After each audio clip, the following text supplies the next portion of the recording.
నమస్తే, నేను మీ కుప్ప పద్మిని. ఇన్నాళ్ళు మీ సపోర్ట్ ని నాకు అందిస్తూ, మీ ప్రేమని నాకు అందిస్తున్న ప్రతి ఒక్కరికి కృతజ్ఞతలు. ఇప్పుడు చూడబోతున్న ఈ వీడియో కూడా ఖచ్చితంగా మీకు ఉపయోగపడుతుంది. లైక్, షేర్ అండ్ సబ్స్క్రైబ్ చేసి మీ ఇష్టాన్ని అలాగే మీ సపోర్ట్ ని నాకు అందించండి. అలాగే ఈ వీడియో పట్ల మీ అభిప్రాయాన్ని కమెంట్ సెక్షన్ లో కమెంట్ చేసి నాకు తెలియజేయండి.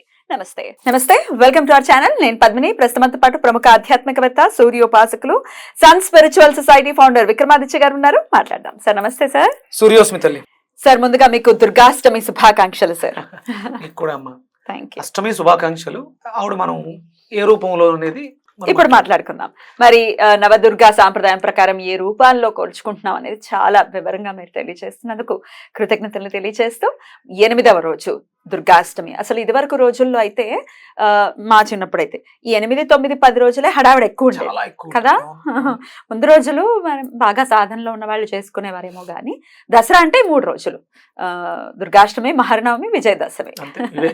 అంటే చాలా ఈ మాల సాంప్రదాయం, అమ్మవారు దీక్ష సాంప్రదాయం వచ్చిన తర్వాత ఇవి బాగా ఇంకా 9 రోజులు పెరిగింది. మామూలుగా అయితే స్టార్టింగ్ లో ఆ 3 రోజులకే ఎక్కువ ఇంపార్టెన్స్ ఇచ్చేవారు. మరి దుర్గాష్టమి అంటేనే చాలా చాలా అద్భుతమైనటువంటి పవర్ఫుల్ డే, అందులో ఎటువంటి సందేహం లేదు. అష్టమి చంద్ర విభ్రాజ అని అమ్మవారికి లలితా సహస్రనామంలో నామం కూడా ఉంది. అంటే అష్టమి తిథి అంత ప్రీతికరమైనటువంటి రోజు అని ఖచ్చితంగా చెప్పుకోవచ్చు.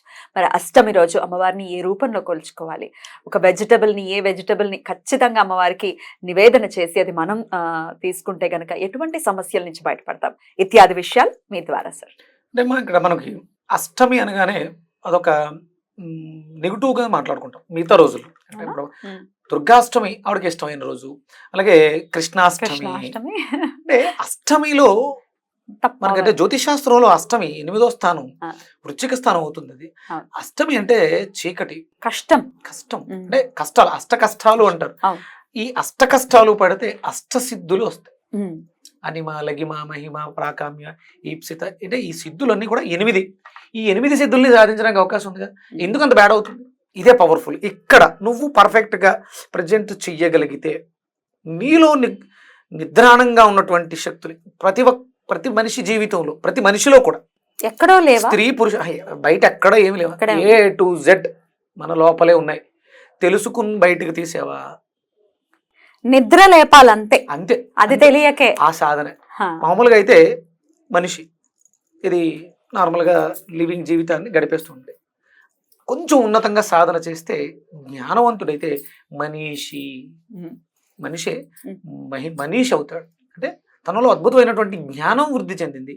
అప్పుడు అస్త్రం తెలిసింది. నీ దగ్గర ఉన్నటువంటి 8 అస్త్రాలు ఉన్నాయి. దేన్ని వాడితే నువ్వు అనుకున్నటువంటి సమస్యల నుంచి బయటపడతావు. సాధారణం, అసాధారణం. సాధారణం సామాన్యంగా ఉంటుంది, అసాధారణం ఇక్కడ ఆవిడ ఇప్పుడు ఉన్నటువంటి రూపం ఏంటి? గౌరీ. మామూలుగా మనం రోజు చేసుకున్నటువంటి గౌరీ, సాధారణంగా చిన్న చిన్న కోరికలు ఇంట్లో వచ్చే చిన్న చిన్న వాటికి. ఇప్పుడు ఆవిడ మహాగౌరీ. మహా అంటే అద్భుతమైనటువంటిది, వర్ణించలేము. ఇంకా వ్యాప్తి చెంది ఉంది, పెద్దది, ఎక్కువ. మహాకి మహా గొప్పలే, అంటే గొప్ప, మహా గొప్పలే ఎంత నిగూఢంగా పెట్టారు చూడండి శాస్త్రాన్ని. ఇక్కడ మనం ఆ గౌరీనే ఈ సందర్భంలో మహాగౌరిగా, అమ్మ ఇక మా జీవితాలు నీ చెంతలో ఉన్నాయి, మాలో నిద్రావస్థలో ఉన్నటువంటి శక్తులని నిద్రలేపు, తద్వారా మేము యుద్ధం చేయడానికి వెళ్తున్నాం. ఎవరు చేస్తున్నారు? ఆవిడ వచ్చి అని చేస్తుంది. మనకి మనతో యుద్ధం చేయిస్తుంది, మనల్ని తయారు చేస్తుంది.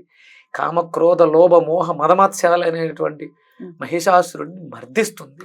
అప్పుడు ప్రశాంతత ఏర్పడుతుంది.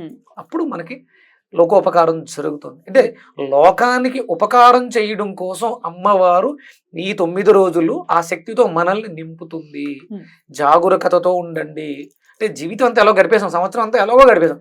ఈ 9 రోజులు అయినా కొంచెం శ్రద్ధగా, దీక్షగా, దక్షతతో ఉంటే దాక్షాయని అయింది, కృతజ్ఞతతో ఉంటే కాత్యాయని.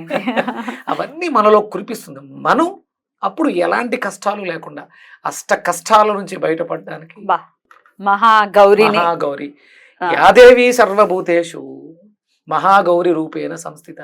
నమస్తస్యై నమస్తస్యై నమస్తస్యై నమో నమః. బ్యూటిఫుల్.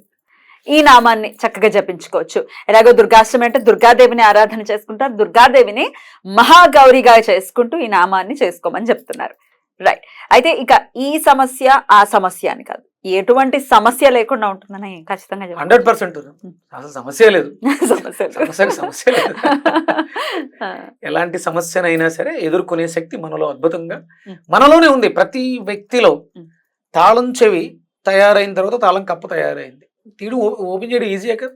సమస్యకి కారణం మీరే, పరిష్కారానికి కారణం కూడా మీరే.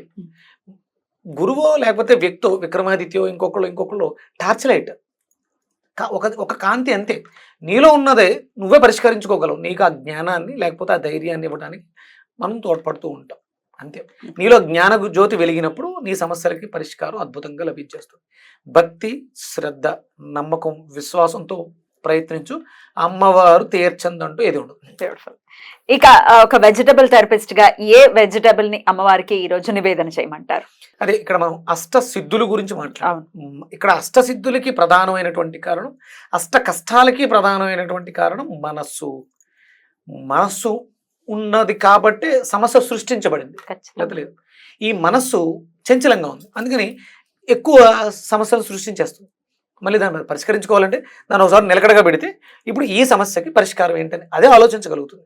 దాన్ని మనం నియంత్రించడానికే మనం వెజిటేబుల్ థెరపీలో పొట్లకాయని ప్రసాదంగా అమ్మవారికి నివేదన చేస్తూ దాంట్లో కొంచెం పుదీనా ఆకులు వేసి, కొంచెం చిన్న అల్లం ముక్క, మిరియాల పొడి వేసి అమ్మవారికి నివేదన చేసి జ్యూస్ రూపంలో లేదంటే మీరు ముక్కలుగా కూడా ఆవిడ ఎలాగో శాకాంబరి, వాటికి ఆవిడే కారణం కాబట్టి దాన్ని నివేదన చేసాం. ఆవిడ సమర్పించిన తర్వాత మనం ముక్కలుగా తినేయచ్చు, లేదంటే కూరగా వండుకోవచ్చు, జ్యూస్ గా తీసుకోవచ్చు. రైట్. సో ఇది కనుక చేస్తే ఖచ్చితంగా అష్ట కష్టాల నుంచి కూడా బయటపడేటటువంటి. అష్ట కష్టాల్లో మొదటి కష్టం ఏంటో తెలిసే నిద్ర పట్టకపోవడం. అవునండి బాబు, అదే ప్రధానమైనటువంటి కష్టాలన్నీ ఎలా ఉన్నా పర్లేదు, కష్టం వల్ల నిద్ర పట్టట్లేదు అంటాం కదా, అది ముందు ఫస్ట్ నిద్ర పడుతుంది. నిద్ర పడితే ఆలోచన సక్రమంలో పడుతుంది. చాలా సమస్యలకు పరిష్కారం నిద్రలో, చాలా సమస్యలకు పరిష్కారం నిద్రలో జరిగిపోతే తెలుసా. నిద్రపోతే, ప్రశాంతంగా నిద్రపోతే నీ సమస్యలకు అన్నిటికీ పరిష్కారం లభిస్తుంది. సమస్యలు ఉంటే నిద్రే రాదు కదా, అదే ప్రాబ్లం. ఇక్కడ మనం దాన్ని తేవడం కోసం ఇక్కడ మనం పొట్లకాయని వాడతాం. పొట్లకాయ వాడితే మంచి నిద్ర వస్తుంది. నిద్ర వస్తే సమస్యకి పరిష్కారం నిద్రలో, కలలో దొరికేస్తుంది. సుప్త శాప్తనావస్థక మనస్సు అంటాం. ప్రధానమైనటువంటి సమస్య నిద్ర. అంటే కష్టాలు ఉన్నప్పుడు 100% నిద్ర పట్టదు.